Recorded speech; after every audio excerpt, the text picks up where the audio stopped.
day 26 of 31 and 31 Kaijufest, and I just finished watching Godzilla. Well, Jesus Christ, long ass name. Godzilla, Mothra, King Ghidorah, All Out Monsters Attack. If I got that right.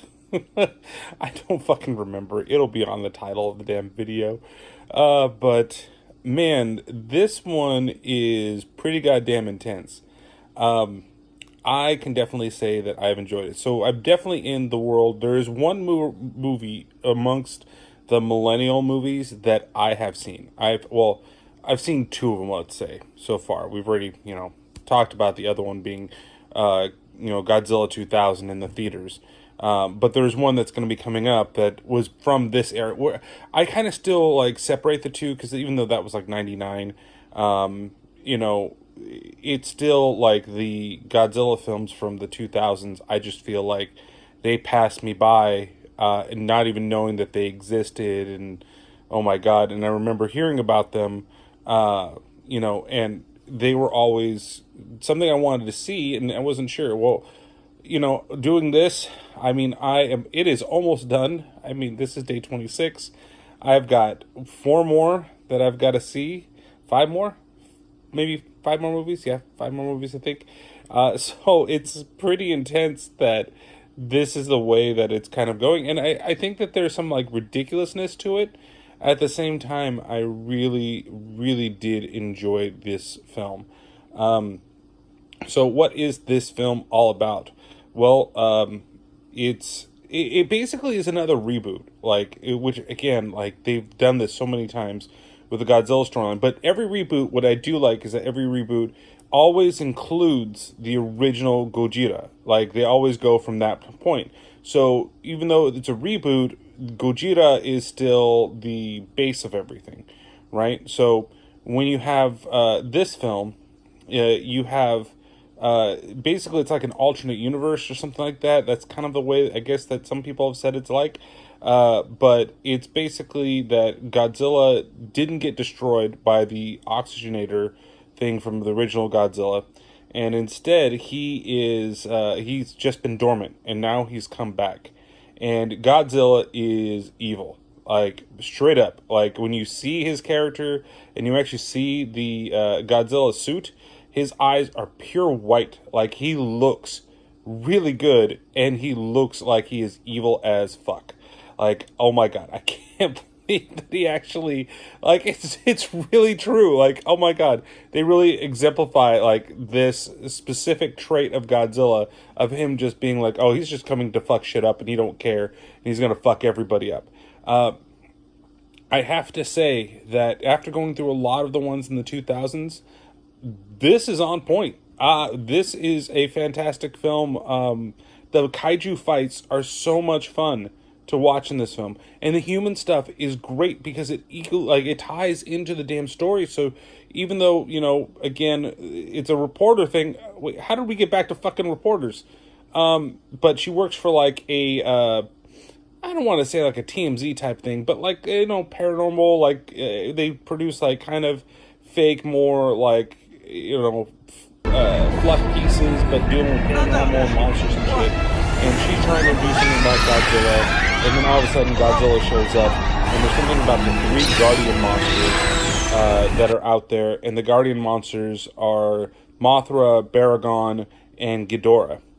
And they're all there to they get freed by an old man to go and fight Godzilla. Now, when the monsters show up, they kind of fuck shit up, to be honest, and they kind of mess with people. But it's Godzilla that does most of the damage. There's this one scene where a guy is, when Godzilla first shows up, he's in the bathroom, kind of drunk. He looks out the window, oh my God, it's Godzilla. And it's like Bambi versus Godzilla, where he just gets a foot on top of him.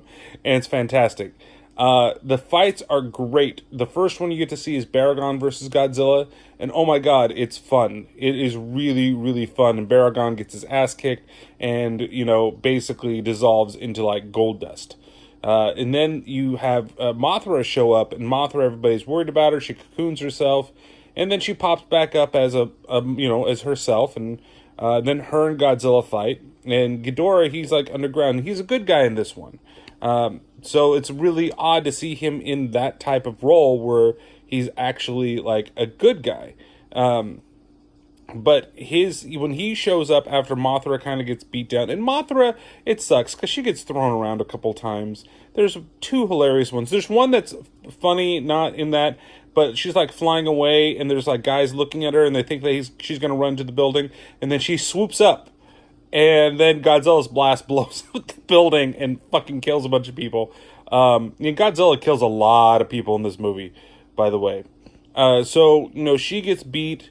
When King Ghidorah shows up, or Ghidorah at this point, he shows up to fight, and he's getting beat down. Mothra sacrifices herself so that she can't, or so that he won't die.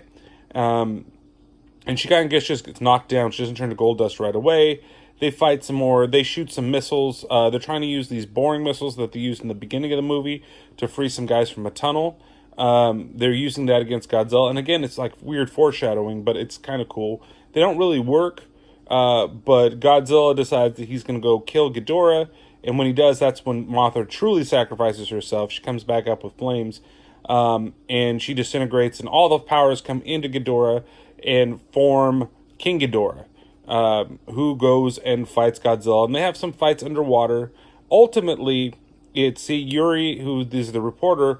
Her dad is the commander of the military for the Navy, I guess, over there.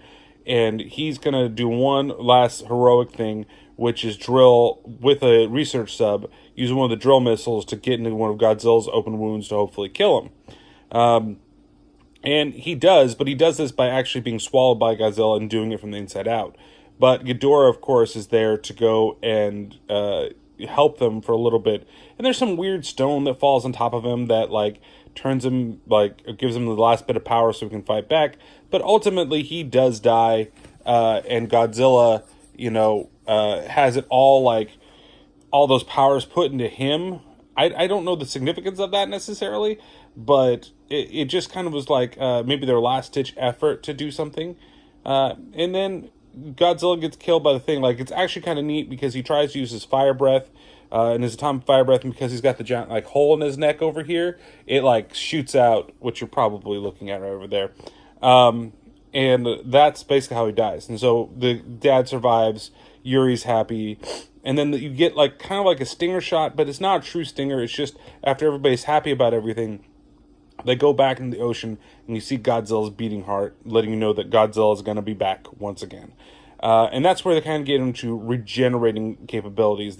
That's why that thing didn't work, was because he could regenerate so easily. And so even though everybody killed him and he blew himself up, his heart's still around, so Godzilla will be back eventually. So, and that leads on to probably 3 very interesting Godzilla films, starting with the next film, which is another Mechagodzilla film. So I won't ruin that for you. But overall, I'm going to give this a solid 4 out of 5 King Ghidorahs. It is fantastic. There's still a little bit that's a little slow in terms of the human aspect, the way those things go. But I definitely think that it's worth a watch, and everybody should go look out for Godzilla, Mothra, King Ghidorah, All Monsters Attack, or where the fuck it's called. So, see you next time for another 31 and 31 Kaiju review.